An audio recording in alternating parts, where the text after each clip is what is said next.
Sweeper homemade motorcycle. Rangapur के गांव में रामरिज कहकर एक व्यक्ति रहता था। रामरिज उस गांव में म्युनिसिपैलिटी के विभाग में कूड़ा उठाने का ऑटो ड्राइवर जैसा काम करता था।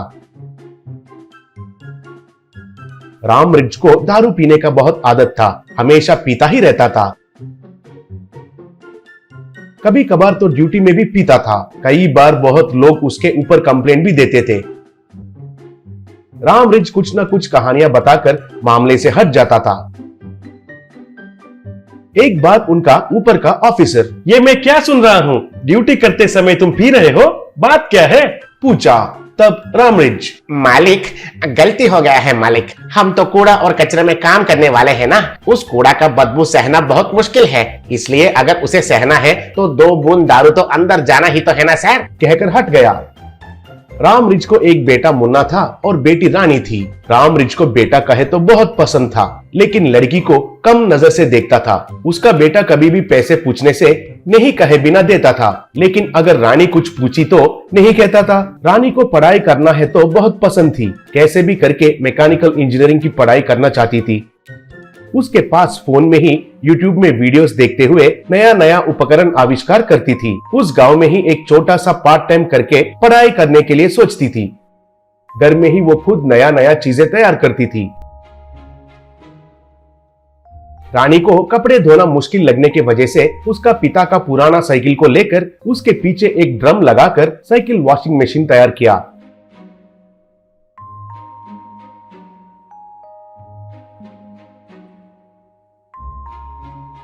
पिता उसके कमरे में पंखा नहीं लगाया तो वो खुद एक water can say can cooler तैयार किया। ऐसा रानी हमेशा कुछ ना कुछ नया उपकरण आविष्कार करती थी। एक बार रामरिज का बेटा पिता से, पिताजी मुझे 5,000 रुपए चाहिए, बुक्स खरीदना है पिताजी। तब रामरिज पैसे दे रहा था, तब रानी बीच में आकर पिता को रोककर, रुकिए पिताजी, उसे पैसा मत दीजिए, पिछले महीने ही बुक्स खरीदना है कहकर पैसा लिया था ना, और अभी क्या बुक्स चाहिए मुझे बताने के लिए कहिए, मुझे उसका सब्जेक्ट्स के बारे में पूरा पता है, बोली। तब मुन्ना, वो पिताजी देखिए पिताजी, मैं अच्छा से पढ़ाई कर रहा हूँ कहकर दीदी जलती है और आपको पैसे मत देने के लिए कह रही है, आपको मेरे ऊपर विश्वास नहीं है क्या पिताजी? कहकर दुखी हुआ जैसा नाटक करने लगा। तब रामरिज, अरे मुझे तो तुम्हारे ऊपर पूरा विश्वास है बेटा, कहकर रानी से, ए रानी क्या है उसके ऊपर हमेशा शिकायत करती हो? वो लड़का है, 100 खर्चे रहते हैं, तुम तो लड़की हो, ये सब तुम्हें क्यों? जाओ जाकर खाना पकाओ, कहा। तब रानी गुस्से से चली गई। एक बार रामरिज नशे में गाड़ी को चलाते चलाते एक्सीडेंट कर दिया। गाड़ी बहुत डैमेज हुआ। ड्यूटी में पीकर गाड़ी को चलाकर एक्सीडेंट करने के लिए रामरिज को नौकरी में से निकाल दिए। तब रामरिज बहुत दुखी हुआ, घर चलाना बहुत मुश्किल होने लगा। एक बार रामरिज का ऑफिसर उसका घर आया।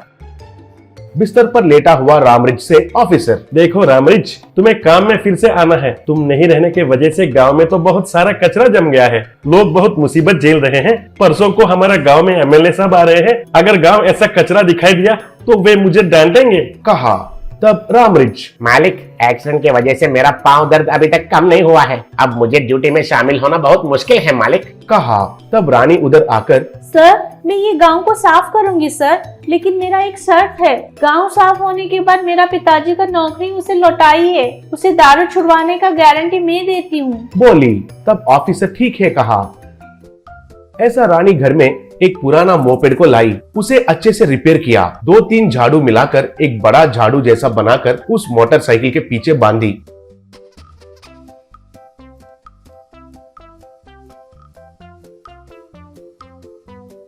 ऐसा उस स्वीपर होममेड मोटरसाइकिल को गांव में चलाते हुए पूरा गांव को साफ किया।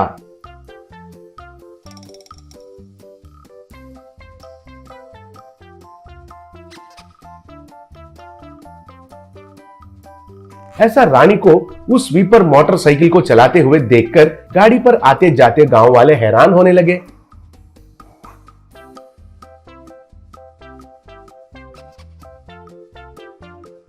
कुछ तो उसे वीडियो लेकर YouTube में अपलोड किए। रामरिज कुछ दिनों के बाद ठीक हो गया, उसका नौकरी उसे फिर से मिल गया। एक दिन एक कॉलेज का प्रिंसिपल रामरिज के घर आया। वो रामरिज से, नमस्ते, मेरा नाम ब्रिज मोहन है। इस शहर में बीएम इंजीनियरिंग कॉलेज का प्रिंसिपल हूँ। आपकी बेटी का स्वीपर मोटरसाइकिल का वीडियो देखा था, बहुत आश्चर्य लगा है। आपकी बेटी को हमारे कॉलेज में मुफ्त में सीट देना चाहता हूँ, ऐसा ही स्कॉलरशिप भी देता हूँ, कहा। ये सुनकर रानी बहुत खुश हुई।